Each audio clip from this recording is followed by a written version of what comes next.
We are the last session of the day, so we're excited to be here. I'll try not to fall off the stage, give you that entertainment value.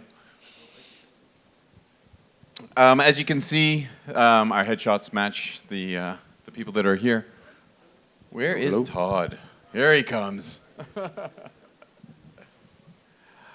I'm back on stage, so I will skip introducing myself.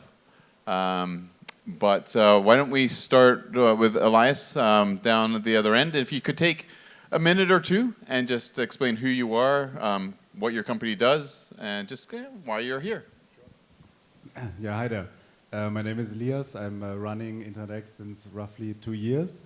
InterNetX is a globally operating registrar. So for today, we are basically old economy. Yeah, we are around since over 25 years. So there's quite some, I would say, some track record that the company has. And I guess important to know is we are on the one side, obviously, serving our customers externally, like resellers, large enterprises. And on the other side, we are basically the domain ambassador of one of the largest European hosting company, Ionos. So we are serving basically two purposes within one company, and with that we manage way over 20 million domains. We are very closely connected to our sister, Sedo, who's also around, so that we also serve the purpose of the aftermarket and domain investment, and I'm happy to be here. Sam Dennis. So I've been a domain investor for over 20 years. I have a number of businesses, and just recently I've been in crypto for about 7 years at a large Canadian crypto exchange called CoinSquare. So I was there, the chief revenue officer, so a lot of experience in the crypto world. When I got out of there, saw an opportunity in the domain space for a new marketplace to try to simplify things for domain owners to have a little bit more choice on how they manage their domains or sold their domains. And the fit with Web3 was pretty logical, so pretty excited about some of the opportunities that potentially can be unlocked by companies like ourselves and other companies to really just make it easier for people. You don't really need to know how it works. I use the example, someone else will always do it as well, but you know, when you get on a plane, you don't ask how it operates, you just get on.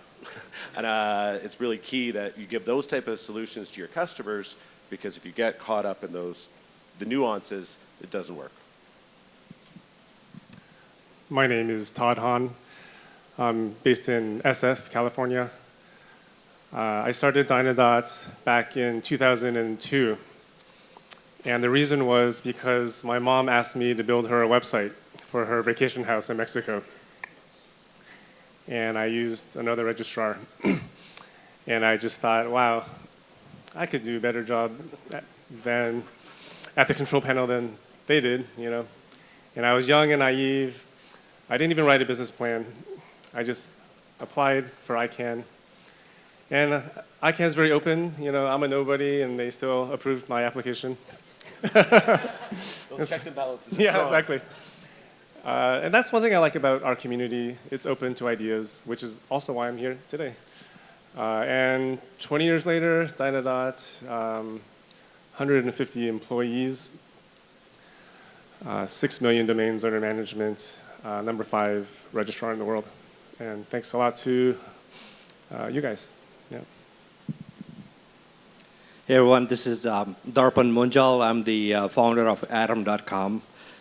We are a naming and branding platform. We have a marketplace of domain names, as well as a lot of services we offer to startups for helping with their branding and trademarks and other aspects.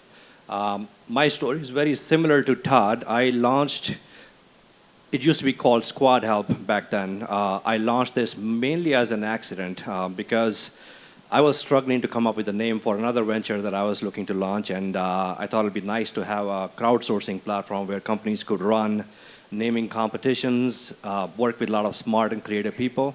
And over time, that grew into where we are now. We started getting customers like Nestle and Apple, not Apple, Hilton and Dell and many other large companies who used us for launching their products. And then we recently launched our marketplace, which is still fairly young. We launched that back in 2018, 2019, so about 5 years. But we've been growing and excited to be here. This is kind of the future, so great to be part of this journey and hear what's happening. Excellent. Thanks very much. It's an honor to have you all here. And set some ground rules. I'll ask a question. I'll name someone, and then feel free to fight over the mics. But you don't have to answer every single question. We don't need it to just be a roadshow of every single one answering. But if you want to add in, please make sure you do. Before we get into DomainFi, the hot topic of the day has, let's just ask a more general question about AI. With AI influencing nearly every industry, how can it enhance the domain acquisition, domain valuation, domain trading, that experience for our users? I'll start with you. Sure, yeah. So AI has been the forefront of what we have been looking at to basically change how people discover domains, how people value domains. And it's just fascinating to see how powerful that has become. We've been building a lot of AI agents ourselves to think like end users and then use that technology to help discover great domain names, help rank the right names in our marketplace. Because one of the big opportunities we see is for buyers, it's not easy to find the right domain names. And same thing for sellers, what kind of names should they be investing in? So we are using AI for helping people evaluate what kind of names should sell and at what price point. So we also built an AI pricing tool that helps people understand what should be the retail value of those domains. We're using it for presentation, descriptions for domains, images, just to tell a story about what that brand name could become once somebody wants to buy that name. So we're using AI across the whole life cycle. I still remember when I was in college and email came out. And I got my email address my sophomore year. And I just thought, wow, this is so amazing. I can send a message to anyone in the world and they'll get it right away. And I knew that email was going to be huge. And a few years later, Hotmail came out and Yahoo Mail. And email is just a part of our lives now, a key part. And I remember a few years later, the web got hot. My twin daughters were born the year the iPhone came out. All those things were huge technical innovations that completely changed the world. And I feel AI is bigger than all of those. That's how impressed I am. I studied AI in grad school. And I just remember thinking, gosh, AI in its current state is so stupid, It can't do anything. And then I started using ChatGPT last year.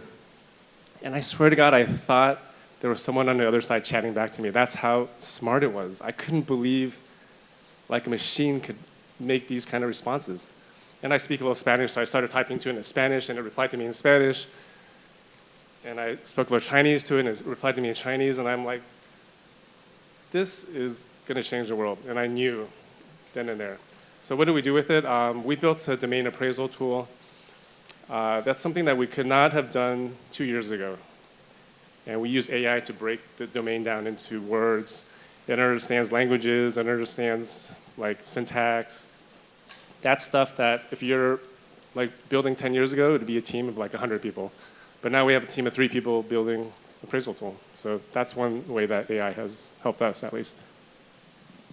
Well, I won't talk too much about AI from how great it is. I think everyone knows it's pretty powerful. I'm going to talk a little bit about just how you can use it in different ways. So we're looking at it from the seller's point of view to look at the data on how valuable is the domain. Should you actually keep it? So instead of, should you renew it? So a quality score related to the domain. So large portfolio owners, if you own 1 million domains, you have a $10 million problem. That's what you have. You have an asset, but you literally have a $10 million problem every year. So how do you use that? And any number still shrinks down, but just giving you a good data point on, from a price point of view, not on the appraisals. We're not going to tackle that right now. There's other people who do it well. Just on the other side on, does this name get enough interest that you should consider? It's just another data point, but it takes lots of complicated data and brings it into a way that's usable by a user, just a quality score. You don't have to tell them how you're doing it. You just give them the end result. For them, just what is the quality of this domain? Well, I guess one element maybe that I can add is way more inward focused maybe than the other ones presented. Well, we use it basically to make ourselves more successful. And the way we do it is we collect, obviously, from more than 6 million customers that we have, we collect a huge amount of data points. So we know what are they searching for, what kind of favorites they have, what kind of business they have, what they're, well, not what they're doing, but like what they're doing with their domain.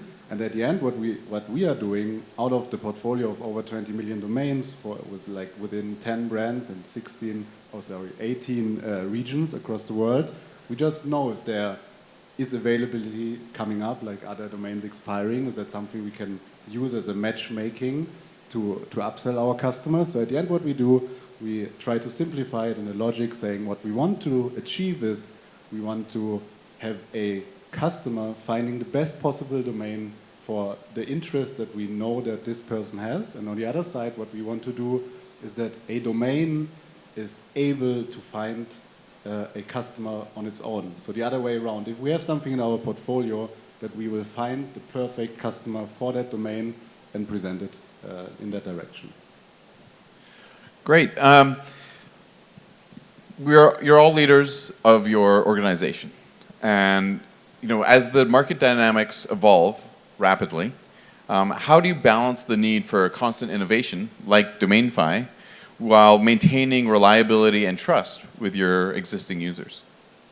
And Elias, I'm going to start with you on that. I guess this one is a tough one for us being a European company, obviously. So there's so many regulations every now and then coming up from any directions.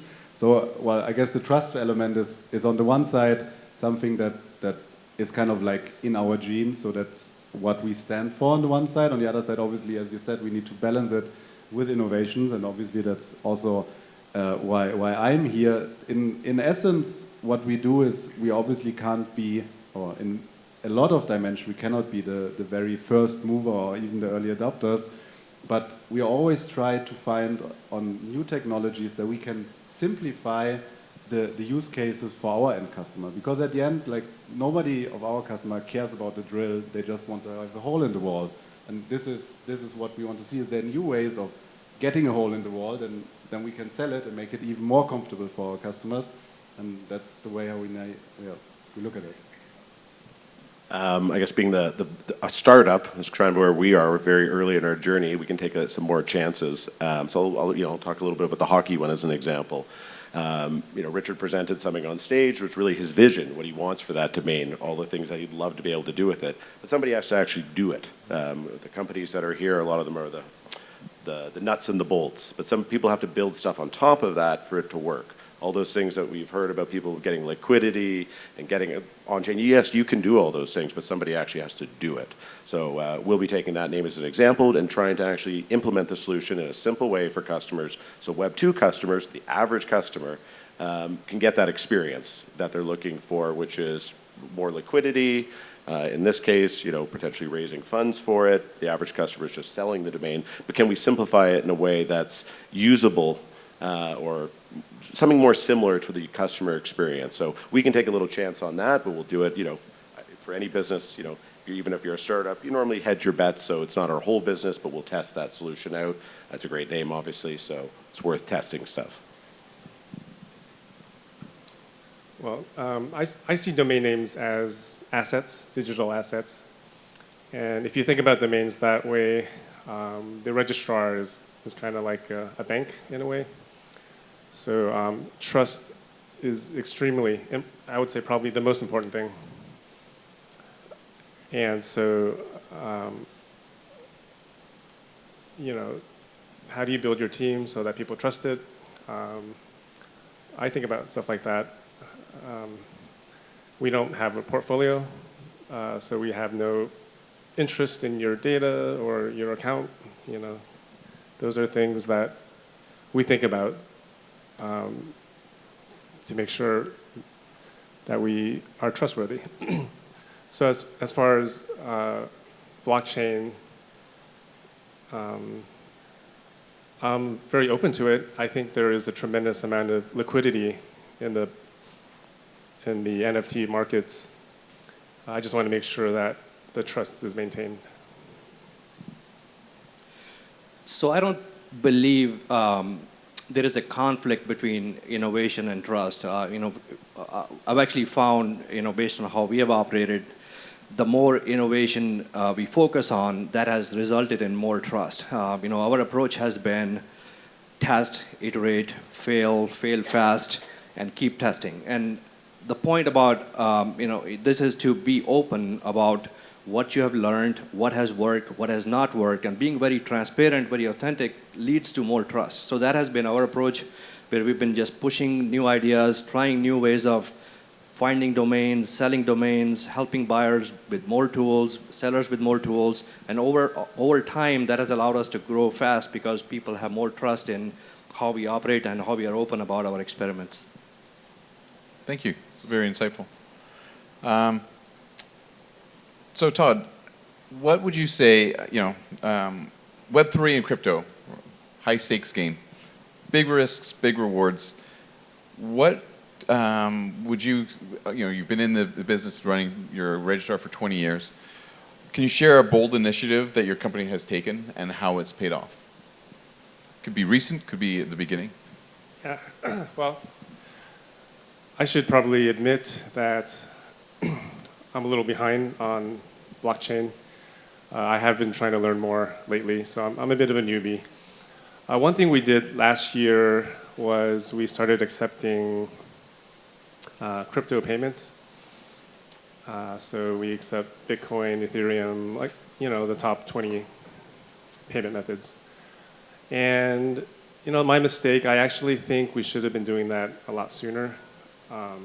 One thing I love about it is there's no chargebacks,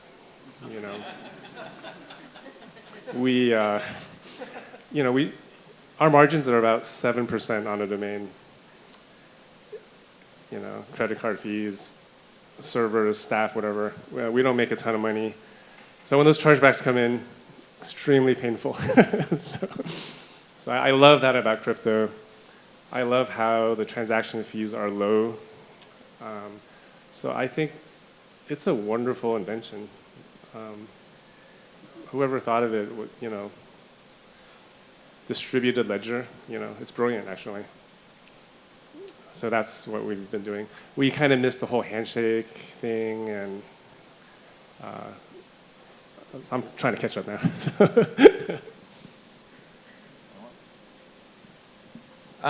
Yeah, we'll just keep moving along. What are the biggest roadblocks? Let's just take a bit of a cynical look here for a second. But what are some of the biggest roadblocks facing Web3 and DomainFi? I can go. I know, today there's been a lot of discussion about a lot of amazing solutions, and I keep trying to kind of bring it back to the problems or challenges that we see our buyers are facing or our sellers are facing. And I think there is the biggest opportunity is to somehow bring these solutions back to solving a real problem that people are facing. And I see there's 3 problems, at least from our marketplace perspective, that we are trying to solve. One is about discovery, helping buyers discover the right names. Second is about pricing.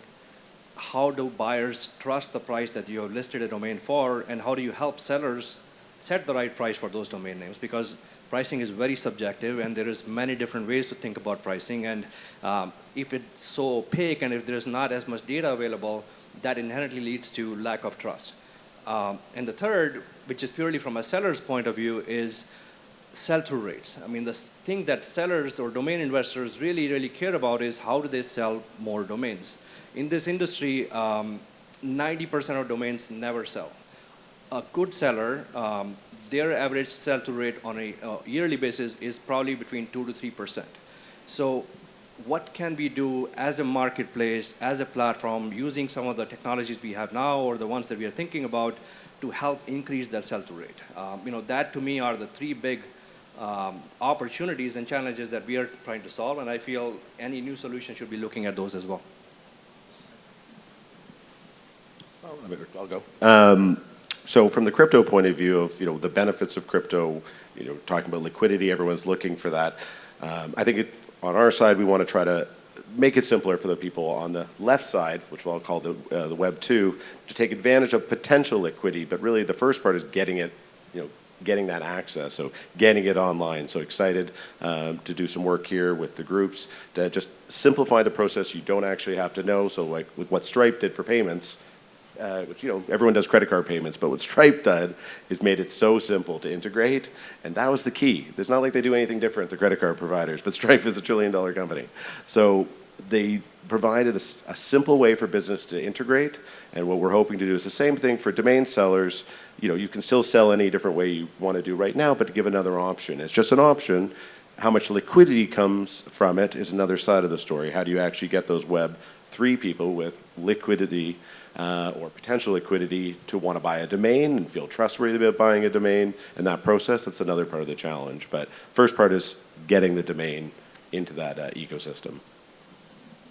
Yeah, I guess for us, there's another not too small hurdle, I guess, that we need to cross as we are publicly listed. So anything that comes into assets of cryptocurrency or related to that, they need to be especially filed. We need to monitor them, and we need to make really sure that at the end, this is the business case that works out, because else our valued shareholders are not happy with us. So I guess that's definitely the first case that needs to be taken into consideration, and I guess that applies for all the really large publicly listed registrars or hosting companies. That is still a topic, we have to admit, and this is honestly also why we do only a lot of things from an observation perspective, but and obviously like technical feasibility, but you haven't really not brought that much life into our products and our landscape. And the second thing is, was being said that we are mainly, or the bigger part of our business is being a hoster and a mass market domain seller. Our customers they are far off from being digital native or Web3 natives. So it needs to be very simple. Yeah, as you said with Stripe, it needs to be as simple as go online today. That everybody understands that, but it needs to be as crisp, and nobody cares about the technology behind it. It needs to be one button, I get a benefit, and then we can sell it on large scale. And I guess that's, as I said, we observe it, and we are super keen on finding the right partners and the right solutions, but it has to be a mass market, super easy solution, and then we can scale it. Great. Yeah, I mean, you mentioned partners, and the D3 is a member of the ICA, which I just came from yesterday, the conference here in Las Vegas. And, you know, the partnerships and working together is very much a part of the domain industry. So I just like to talk on that, because the DomainFi economy is going to thrive on partnerships as well. So how are you working with other players in the industry or across companies within your organization, Elias, since, you know, it's quite a large organization. But how are you working with other partners or players, you know, just in terms of creative partnerships that you're allowed to speak about? It doesn't have to be obviously about DomainFi, because we're not there yet, but just talk about like how creative you are with different partnerships. Okay, I can start. I mean, obviously, everybody that's here knows like it may apply the same for DomainFi, but I guess for the domain industry itself, it's a small industry, right? So I mean, after a couple of years, you probably know the majority of the players, and I mean, you will also know that, as you said, it's a lot about collaboration, working together. Sure, that a lot of us are in competition, but I know, I mean, and there's no secret that a lot of our competitors are also customers of us. And at the end, I mean, if we both grow, we are both happy, and that's the way how we see it. And like, we don't need to fight hard. We might fight hard on certain territories, but at the end, I mean, we need to look each other in the eyes, and we can benefit from it. And I guess the reason why the industry overall is so successful is that because there has been a lot of partnerships, like long-term partnerships that everybody can benefit from, and I expect the same is going to apply for DomainFi. Yeah, so I feel, and even though it's a small industry, I still think there is a lot of silos within the industry that I think are opening up, but there is still a massive opportunity. You know, for us, we've been building a very open kind of solution. We announced Atom Connect last year, which is really a collection of APIs, white label marketplace solutions, search technology, all of those things that we have exposed to our partners. And we are also not only looking within the domain industry, going outside the industry where buyers are going. So if there are companies that are offering services to startups, how can we embed ourselves within that ecosystem and start offering our services, our domains, give them more exposure? So for us, it's mainly about that type of collaboration, because if there is more industries that can partner in ways like exposing domains, sharing pricing data, sharing some of these technologies that we are building, I think that can be a very powerful thing for the whole industry. I'll speak to one of the areas that we started off in, which is we're still doing and building it out. Is as you talked about silos. There's a lot of silos in this very small industry. So on the broker side, which we work with brokers to use our platform to sell their own names to their clients. So it allows them to use a centralized platform like an MLS style, which is shocking. The domain industry doesn't really have that yet. We're trying to build that out for the independent brokers so that they can use our platform, the technologies that we have available. They can service their existing clients, and they can even bring their clients on under their brand, so that they already have their clients. We're not trying to steal their clients, and they can service their business, but with the technology we build out for everybody. For Dynadot, sometimes I joke with our team that our website is just a giant ball of glue connecting thousands of APIs together. We're connected to like 700 TLDs, 50 payment methods, parking companies, escrow data. It's just endless. And all we're doing is updating people's APIs all day. So I would say we're pro-partnership. Exactly. Great. We've got a bit of time left, so I want to get into just digging into to your experiences as CEOs, and just giving you the stage to talk about different things. So some of the questions that have been proposed, I've picked and choose. What's a recent success or improvement in your company that you'd like and be willing to share? Why do we have to give away all the secrets? Yeah. I'll just speak about, I think actually coming here is truthfully a good example of something that was a side. I came from Dubai, from the conference in Dubai, and met the team, and I came from the crypto space and left the crypto space to get back into domains because crypto was so stressful. I didn't have as many gray hairs when I was there. It was really fun, but dealing with the stress of crypto and then getting introduced with what they were doing, I thought was, really helped simplify, what the challenges were. It still needs solutions on top of it, but their underlying layer seemed really promising. So I'm very glad that, I pushed it forward, came to the conference. I think you do need to have, one of the things about decentralization, the biggest weakness of it is that actually consumers like the central part of it. They actually like the things to, a mulligan. I sent the wire to the wrong spot. Can you get it back? Does not happen with crypto. That was our number one thing with that. When I was at our exchange, it was always they sent the money to the wrong spot or they were scammed. And it's a real problem because it actually causes, the inherent problems in the industry that you hear about in the early days, that's still there, is that there is a lot of fraud, a lot of consumer error. Sometimes it's not even fraud. So having a D3 in the protocol they're proposing, working on trying to add some guardrails will be very helpful and solutions. So I think collaborating with people who have good solutions is going to be good for the industry. If you had to place your biggest bet on a future trend for our industry, where would you double down, and what would you steer clear of entirely? I'm going to answer the last question.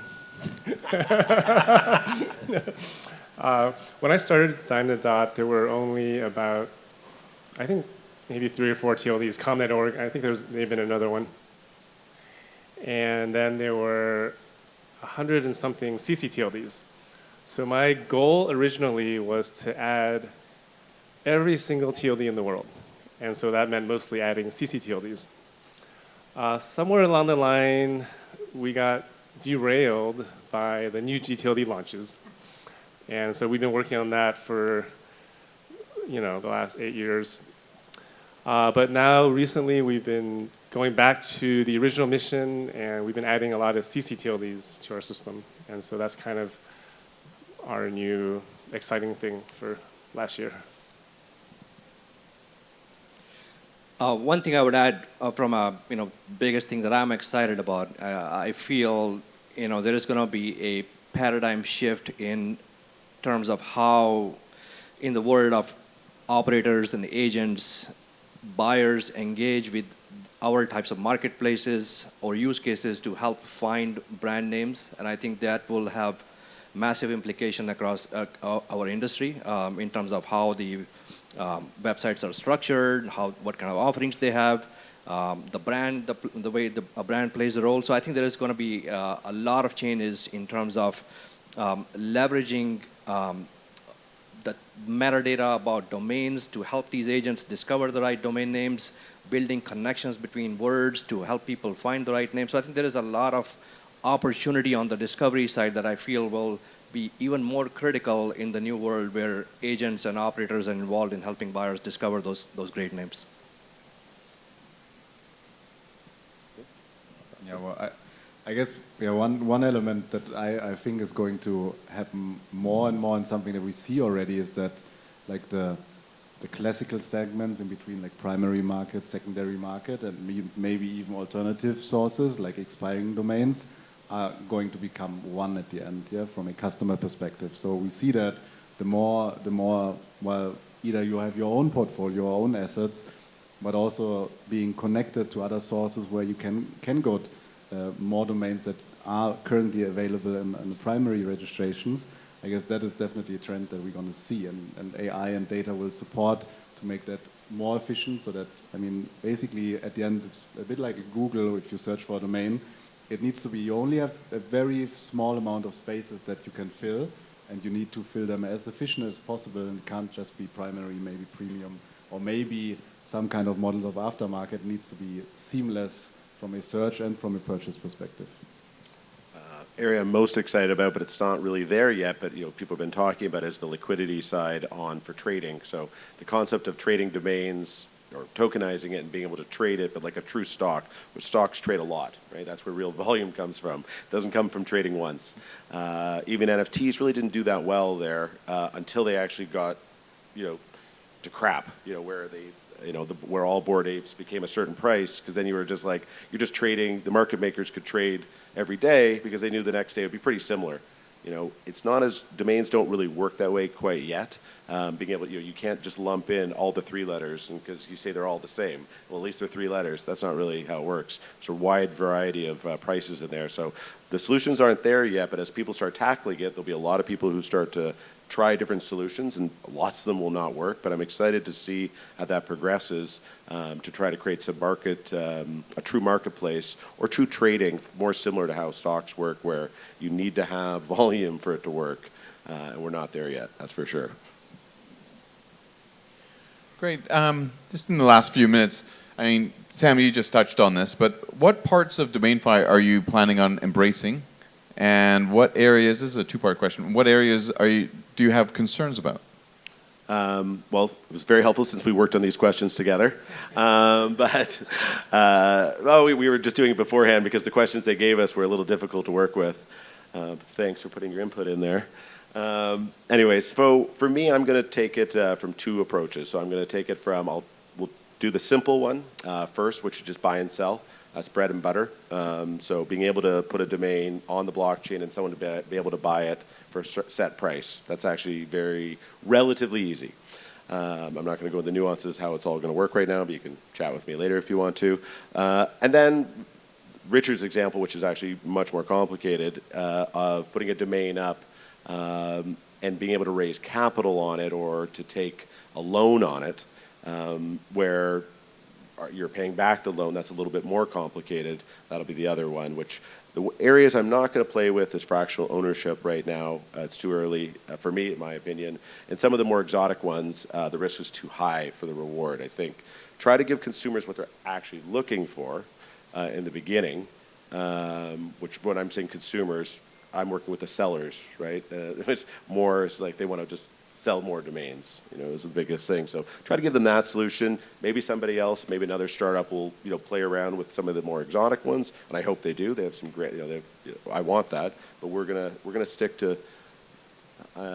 I'm relatively cautious. Most people wouldn't realize that, but I'm going to stick to the easier ones.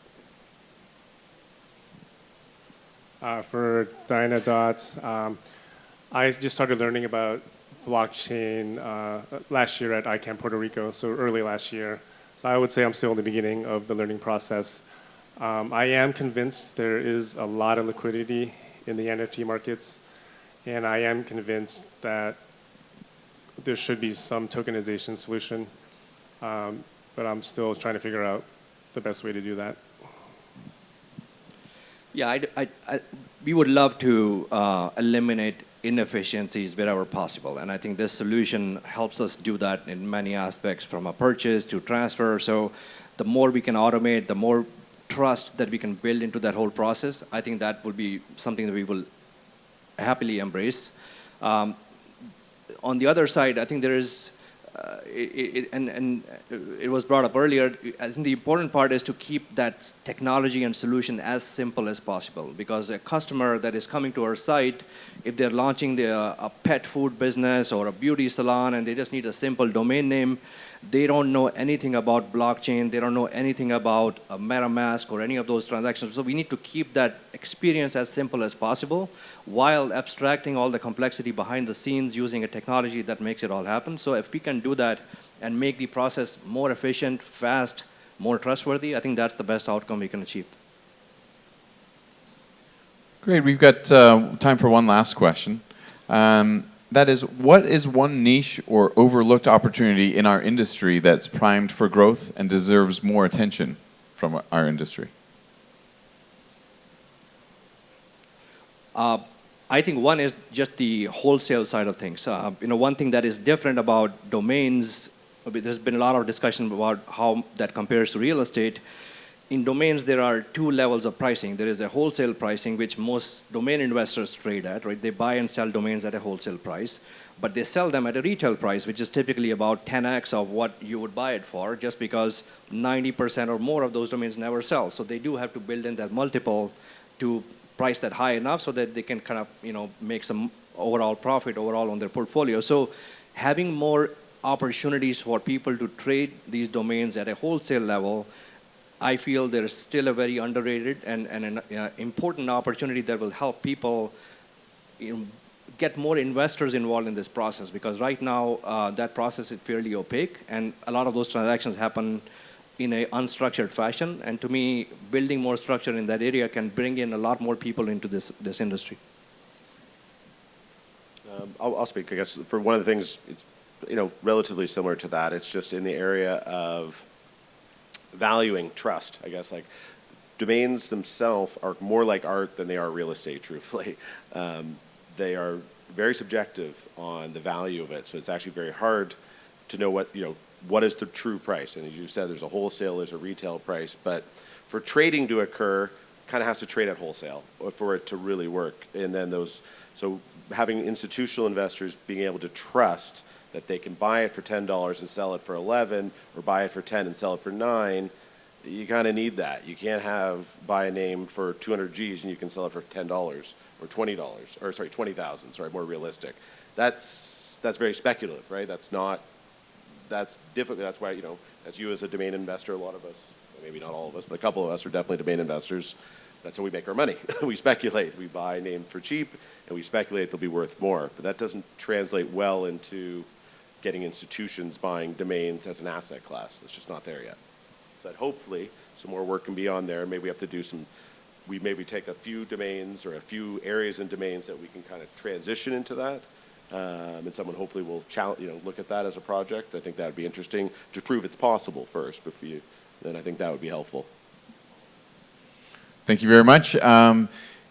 Just to pass it to the audience for a moment, if this is quite a unique opportunity to have these CEOs up here. If anyone has a question that they'd like to ask, feel free. Going once, going twice. In the corner.